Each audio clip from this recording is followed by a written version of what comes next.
This is the Business Marketing and Finance Podcast, the podcast for all your business marketing and financial needs. Get insight from experienced professionals as they delve deep into their passions and share their knowledge each week with your host, Daryl James. Like to follow or learn more? You know what to do. Hit that subscribe button now. Welcome everyone to this week's BMF podcast.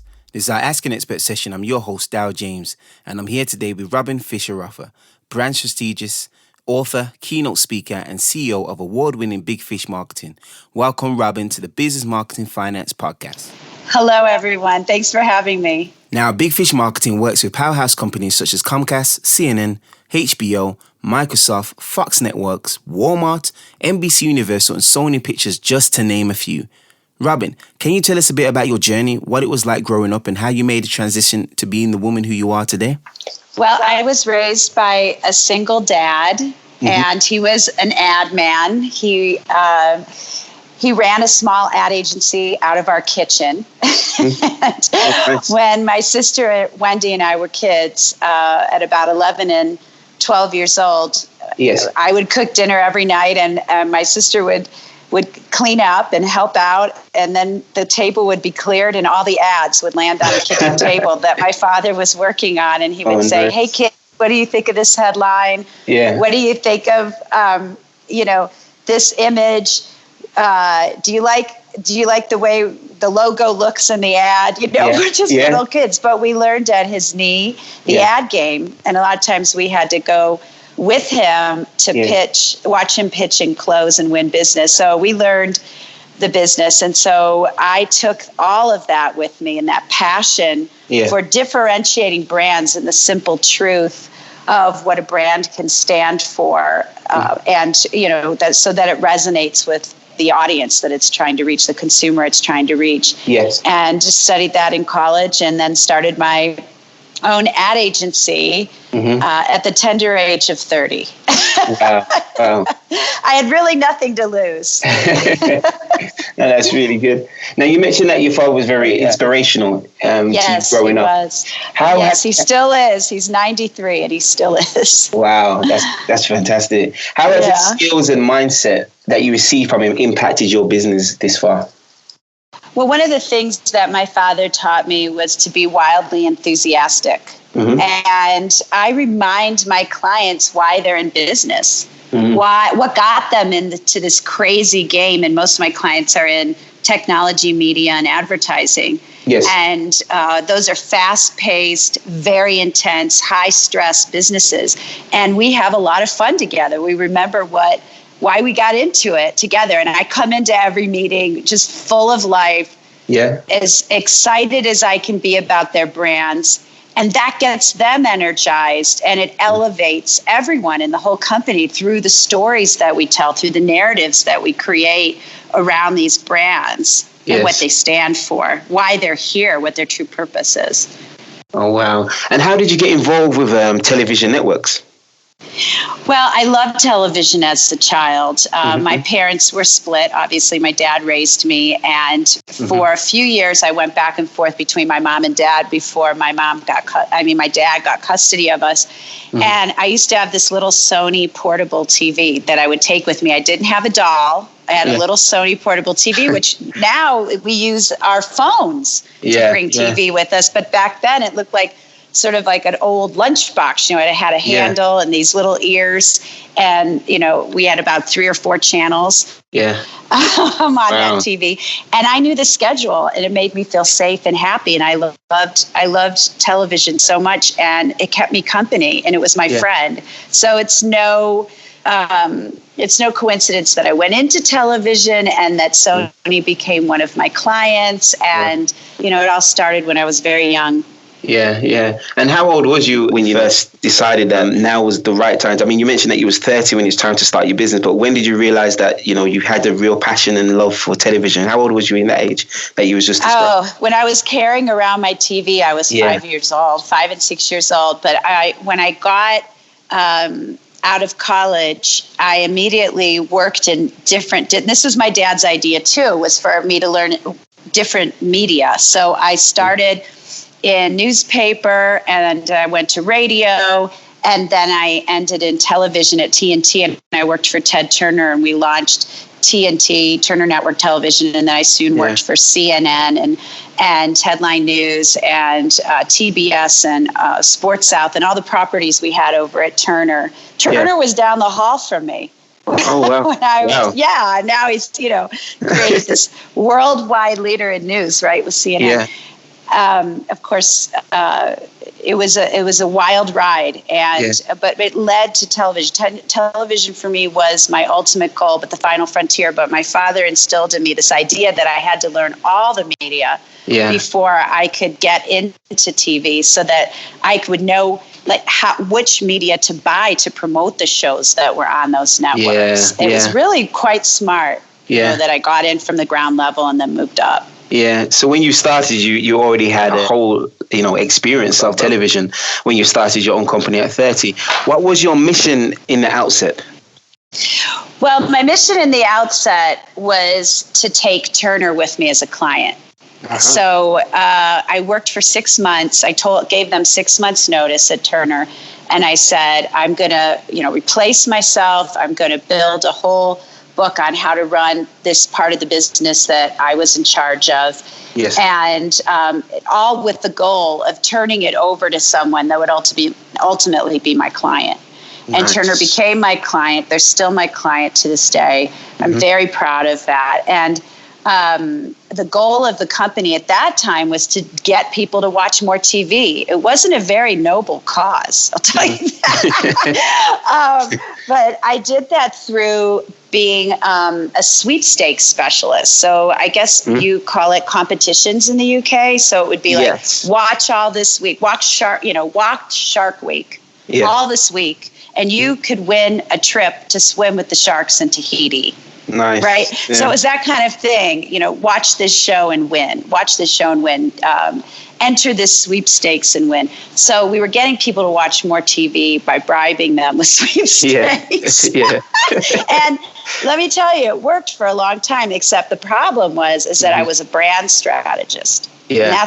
And building brands was my true north. And I found myself being branded as the sweepstakes queen of cable television. Oh, wow. Which I guess would have been good for somebody else, but I had much higher aspirations than that. So I quickly changed gears and rebranded the company as brand strategist for the digital age.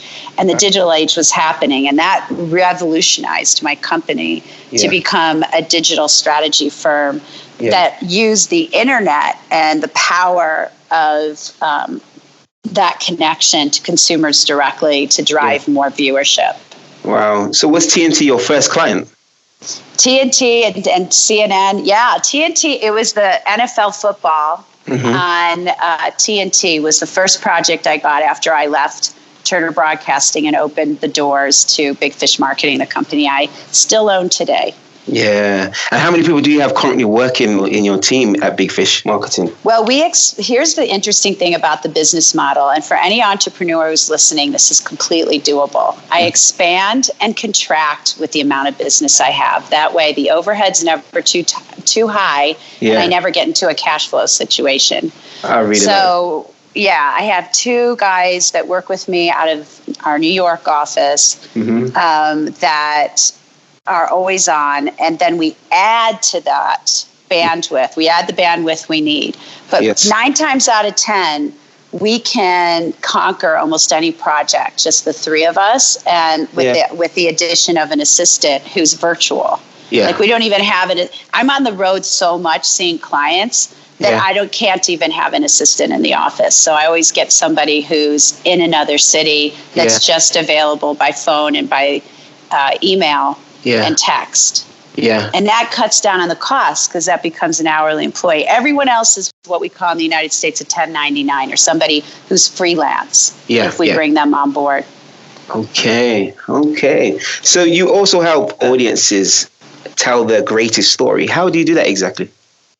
Well, we try to get to the why. Why is this brand in business? What is its true purpose in the world? So the first order of business is figuring that out. Yeah. Because it may not be CNN's true purpose in the world may not just be to report on the news. They may be, espousing democracy. I don't know what their true north mission is, but you have to get underneath the hood of it. And it has to be aspirational, and you have to be able to say it in 7 words or less. So Food Network has been a big client of mine for the last 7 years. And when we were, when we sat down to say, well, why are we here? Just domestically in the United States, we came up with the line to feed a food curious nation. So when you start to think of that, that really changes the paradigm of the kind of programming you're going to have, the kind of advertisers you're going to attract, and that you're really speaking to passion at that point, right? The passion for food, knowing more about food, the curiosity of food. So now you can start to expand the programming into all the realms of what's happening in street food, what's happening in ethnic food, what's happening, the curiosity is what you're feeding, or just, the Southern food that we have in the United States. So you can get deeper into those realms if you know that you're feeding a food curious audience rather than just a home cook. See the difference? So but once you have the mission nailed, then you can tell the story around that mission. How do we then attract advertisers and partners into that mission? How do we get investors and shareholders to want to be a part of it, and then get the viewer to tune in? So it's a different story to each target audience, but they all have the same mission that they're on and that they're trying to articulate through the narrative. And then that narrative goes down to all of the executives in the company, and that re-energizes them and makes them feel great and gets them excited. So every year we write a new story for every television network that I work on. Wow. So can you tell us a bit more about your Build a Brand workshop? I understand you do that as well. Oh my gosh. I'm so glad you brought that up. Well, I live in an amazing place called Santa Fe, New Mexico. I choose to live here because I get on a plane and fly to see my clients. I don't have to live in New York or LA where they are. So I bring the clients here, and many times individuals, to spend 2 days with me to figure out what is their mission, what is the vision for their company, what are their brand values, what won't they compromise, what is the narrative for their company. I have a whole storytelling structure that we do together. We get there very fast. How are you then going to tell the story to the world? Do you have the right presentation skills? I work with you on how you walk into the room, how you show up, how you tell the story, what's your body language? You know, how do you get people to remember you when they meet you, even if it's only for a minute? So in the workshop, we do all of that. Sometimes we even go shopping if I think the person is just, their wardrobe is destroying the story. Can't get past what they're wearing to even hear them. So it's an intensive 2 days, and I do it either with teams of people or with individuals. And I got to tell you, it is absolutely transformational. Oh, wow. That sounds fantastic. I mean, I heard you in the interview speak about, building your brand, making sure that you have something memorable that you might be wearing, whether that be a tie or a certain brooch maybe for a woman. And could you just go a little bit into why it's so important for somebody to be memorable when they actually go speaking to clients and go into a room and, try to command the room? Every person has a little bit of social anxiety. I don't care how confident you are. You're always looking to see how you can connect with somebody. Yes. And for women to women, I'm just going to say women to women, we're always looking for what that woman has on that we can compliment them on. So if I'm in a business meeting or I'm at a conference and I have a pair of fabulous shoes on, 9 times out of 10, women will say, "Oh my God, I love those shoes. Where'd you get those shoes?" I mean, I know it seems silly in a business setting, but it's just true. I think we're looking to each other. So if you have on a fabulous tie, I'm going to say to you, that tie speaks volumes about you. Tell me more about you. That's what I'm thinking. I might not say it out loud, but I might say to myself, this guy looks really interesting. I had an executive say to me, "Robin, I need your coaching. All of the people who work for me, they just seem so intimidated by me." He said, "How can I break the barrier?" And I said, "Well, it's a lot in how you communicate, but let's just start with your outer package, And he said, "Well, what do you mean?" And I said, "I think you should wear a hanky in your pocket like something colorful. Yeah. And now he's a media executive. Okay, I mean, this may not work for everybody, but he wears sports coat every day and jeans and a shirt, but you put the hanky in the pocket. Yeah. And he said, that's ridiculous. And so the next day I went to Saks Fifth Avenue. I bought him a gorgeous red hanky with a little pattern on it. And he had on his jeans and a white shirt and a navy blazer. And I threw that in there. I said, just walk around and to your people. Just go into the office and walk around and see what happens. People started going up to him. You look great today. Randy, how are you? Fantastic. So it works. And you want who you are inside expressed through the clothing that you're wearing. Yeah. And also meeting your customer base where they're at and kicking it up a notch, doing it one better.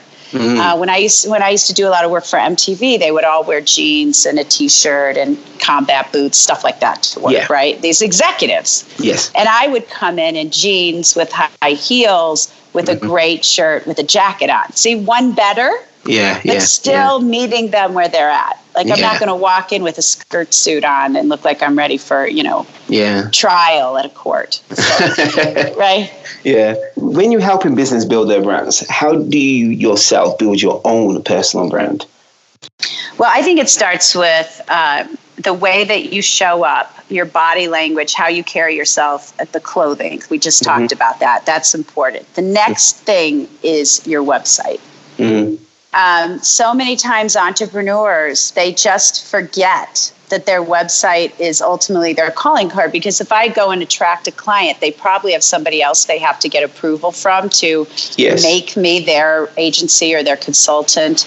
So you need something to pass along that looks spot on. Right? Yeah. And really reflects who you are. So we just we redo the website every 18 months. I just redid it again. It's bigfishmarketing.com for everybody listening.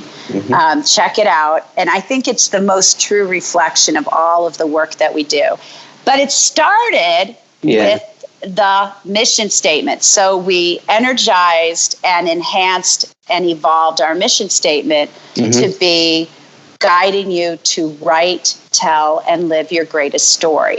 So once we came up with that line, then we could take the website navigation and turn it into write. You click on write, you get how we tell stories and the storytelling structure we use. Tell, all of the portfolio pieces that we've done for all of the presentations we create for our executives and for our networks. And then live your greatest story is all of my speaking and coaching and the books that I write and all of that. So we organized it into these 3 buckets, and it all came from having a great mission statement. Yeah, I thought that was actually beautifully done. I've never seen anybody do it like that. It was really good. The way the words popped out, the slogan popped out, and then it became the navigation. I thought that was really cleverly done. Thank you. I'm so glad you like it. It's brand new. Yeah, it's very nice. Very nice website. I like the color theme as well. It's nice. Thank you. So you mentioned about your books just then. Now, what are the top 3 books that you've read that have made the most impact in your life, and why? Oh, the top 3 books that I've read. I love The Road Less Traveled by Scott Peck. That was a game changer for me. I read that when I was 30 years old. Yeah. This is when I was starting my company. And because I wanted to be a warrior on the road less traveled. That was very, very important to me. Yeah. God, there's so many books. I think one of the greatest books you can read, you could do it in a weekend, is The 4 Agreements. If you are a business owner, it's the best. I mean, if you have those 4 agreements nailed and you are trying to live into them, they're hard. Never assume. That's one of the hardest. That's one of the hardest. It's really hard not to jump into the storytelling around something that's happening in your life, right? Exactly. So I love The 4 Agreements, and I love The Alchemist. If you're a parent, read it out loud to your kid, and you will take in, every time you read it, you'll see something different. Another really short book, but this idea of our dreams aren't just going to happen. You're going to be tested every day en route to your own alchemy. And it will be a circuitous route. There's no such thing as the ladder to the top. It is circle upon circle upon circle. Maybe a spiraling circle up, but it certainly isn't a ladder. No way. So I think that book really, which is just an ancient tale about a shepherd trying to find his alchemy, a simple shepherd, is really profound. Yeah. And so those, I think off the top of my head. And then I like the book that I published last year, which kind of brings all of this into focus, is Your No Fear Career. And it kind of, it has a lot of those values from those books, woven in there. But in it, so it's a soulful business book, I think. And it's about being fearless, which really is at the core of being successful. Because when we're in fear, we're not in faith. And when we're in faith, well, it can't be in fear. Very true. And faith is what we need as business owners, isn't it? Every day to keep going and believe that we have something important to do in this world. Yeah. What was it like to write your very first book, to make a name? It was amazing. I told my business coach, and I recommend everybody has a business coach. I told my business coach at that time, 2 decades ago, that I had a book in me, and I knew I had to write a book. And she said, "That's fantastic. Why don't you write a speech first?" Now, today I would say write a blog, right? You could write a blog or a speech. And I said, "Well, what am I going to write about? I just know there's something. I don't know what it is." And she said, "I think you should take everything you know about building world-class brands and apply them to a person. How can a person be a brand?" This was not my idea, but I wrote the first book on personal branding called Make a Name for Yourself. Yes. And it's geared towards women, but I always say it's strong. It's made for a woman, but strong enough for a man. I like that. But anyway, you can get it it's an audio book now on Audible. But it's really, it's my voice, and it's really like the keys to doing it, right? So I wrote that book. And the process of it started with the speech. So I created an outline, which is basically the 8 steps to building your brand, gave that as a workshop to 100 women in film, in the film industry. Okay. And they were coming up to me and crying and hugging me afterwards. You unleashed something in me. You gave me permission to say who I really am. Wow, I'm so tired of being defined by other people. Now I can be defined by myself. It was a freeing idea. Back then. The process was unbelievable. Every day I would speak into a microphone and record my thoughts, or I would write down all my stories in a journal. And today I'm doing that. I'm writing a book about my daughter and me. It's called Roxy and Me, and it's our fearless travels together. Me as a single mom, taking her all over the world. And we're doing the same. I didn't make a speech about it, but I journaled all the stories. So you're just journaling all your stories, and then that comes together in a book. Yeah. I mean, you mentioned that you wrote it 20 years ago. As technology has moved on, has anything evolved in the steps, do you reckon, for the Make a Name for Yourself? Yeah, it's funny. That's why I wrote it as a book, and then I recorded it last year as an audiobook because I wanted to update it.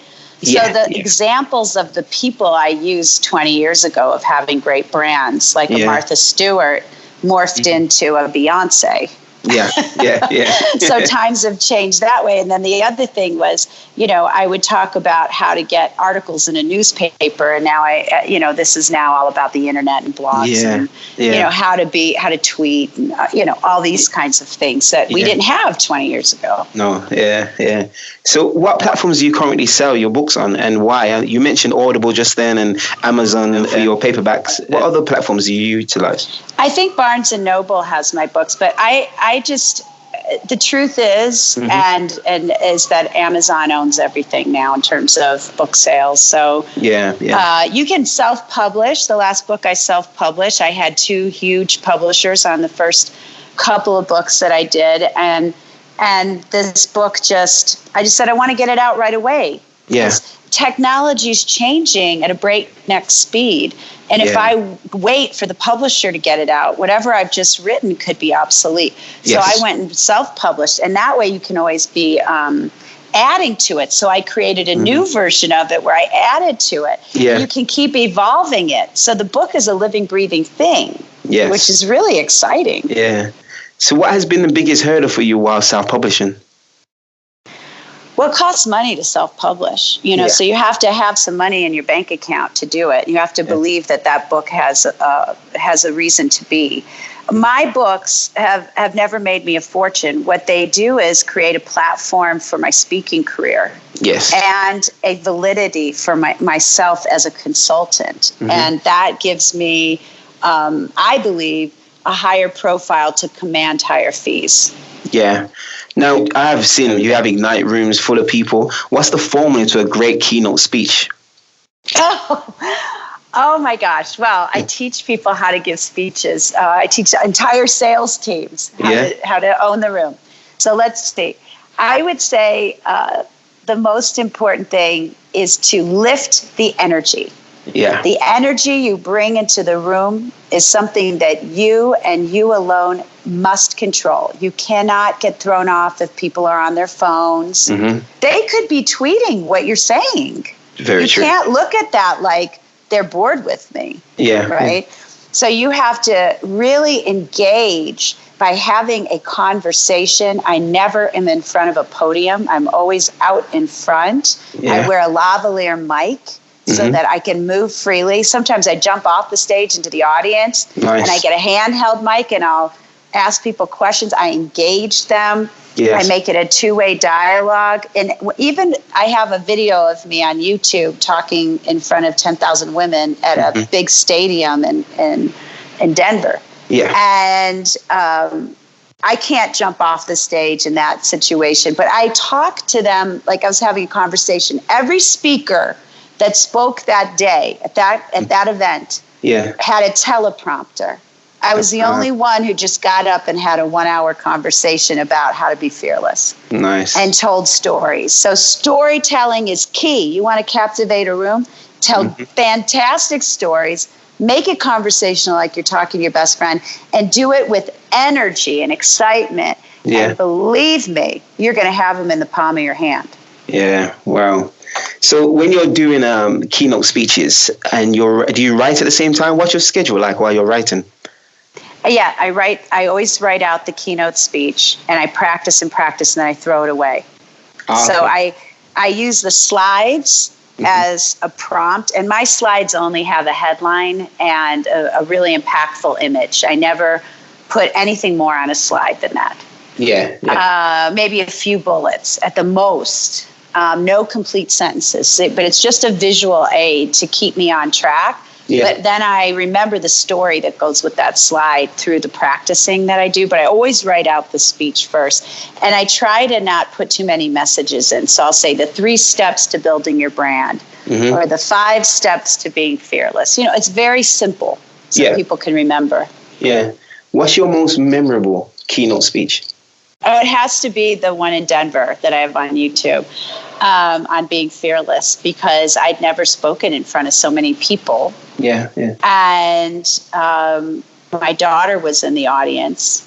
Yeah. And I remember stepping off the stage into darkness. Wow. And it was the loneliest feeling I ever had. So here you get a standing ovation from 8 to 10,000 people. Right. And then you go and you turn and you leave the stage and you're all alone in the back in the black. Yeah. It is a really bizarre. And experience. I can see why a lot of rock stars, end up staying up all night, partying and not wanting to go to bed. It's the energy of it all, isn't it? No, that sounds really good. But then I walked around and my daughter ran up to me and said, "Mommy, you were wonderful." Yeah. And that made it better. Nice. How old is your daughter, if you don't mind me asking as well? She's 19. She's going to be a sophomore at University of Southern California, and she's studying media and entertainment. Oh, yeah, nice. She must have had a lot of experience going around over the years. Yeah. So on your journey, what is the best way that you found to actually market your books? It's really giving the speeches. Because when you give a speech, you say to the person who's putting you on the stage, can you sell my books at the event? Would you like to give everyone a book who comes to the event, and give it to them at a discount price? And it's doing things like we're doing now. It's podcasts and tweeting and showing a picture of the book with a quote from it that you can click to Amazon and buy it. Those are some of the ways that I've found to do it. I've used publicists in the past, but I don't get much traction from them. I think it's a real financial, it's a lot of money to get a publicist, and I don't think you get your bang for the buck, in my opinion. You authentically being there to tell people your stories and to tell them there's more in the book is probably the best strategy. Yeah. Okay. No, that sounds really good. So if you could tell your younger self anything, what would it be?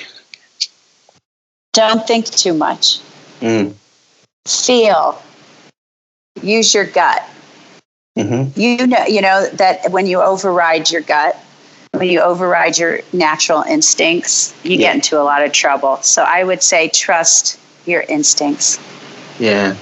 And what is the vision for Robin Fisher Roffer? What gets you the most excited about the years coming, the years ahead? I really love coaching young people on how to show up in their true and authentic selves. And that's the best brand builder you have, is being absolutely who you are, working in your passion. So I think as I get older, I'm going to be spending more time with young people, helping them to build their careers. And I was thinking, and I've been talking to Roxy, my daughter, a lot about this, is really working with college kids who really don't get the brand building skills that they need to get the positions that they really want and that their soul is craving. Wow. And so I think I'm going to be devoting more time to that. And that will still be on mission with the guiding you to write, tell, and live your greatest story. Yeah.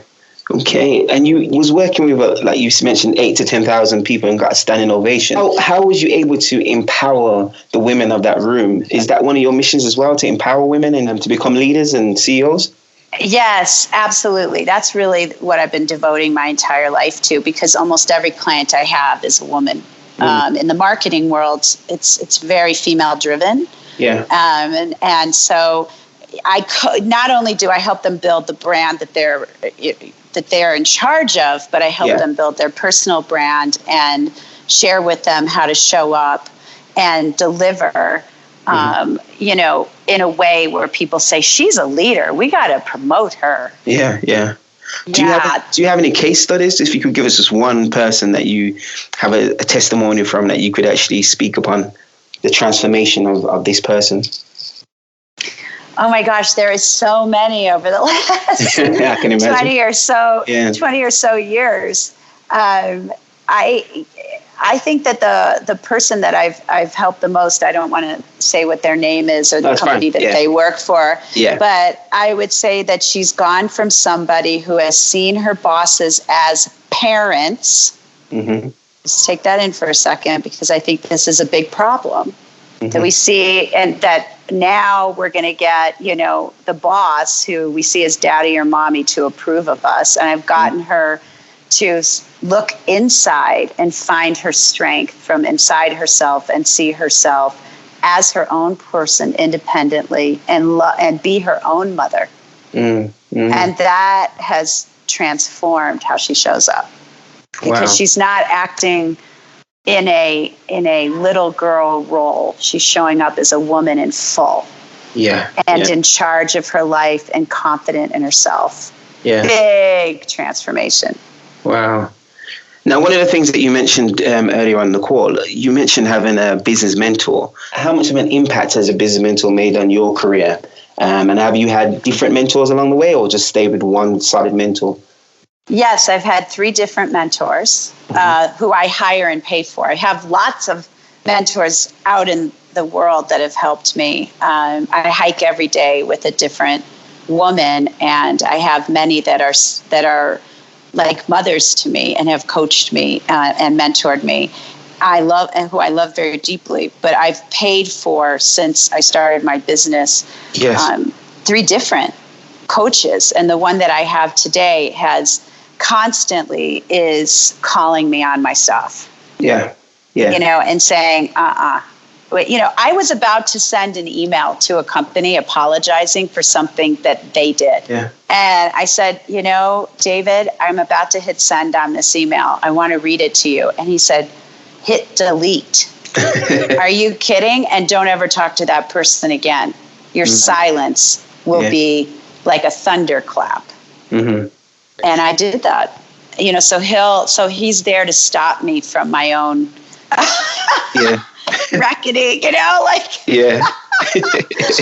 I sometimes be, and then what? I actually have a male coach, so I can read him the emails from male clients, and he can tell me what they mean. Yes, Because I don't always understand why is he saying it this way. Well, he probably just did it on the train really fast, so he didn't think about how it might come across. He didn't. Women, we read an email 20 times before we hit send. Okay, yeah. We don't want to hurt anybody's feelings.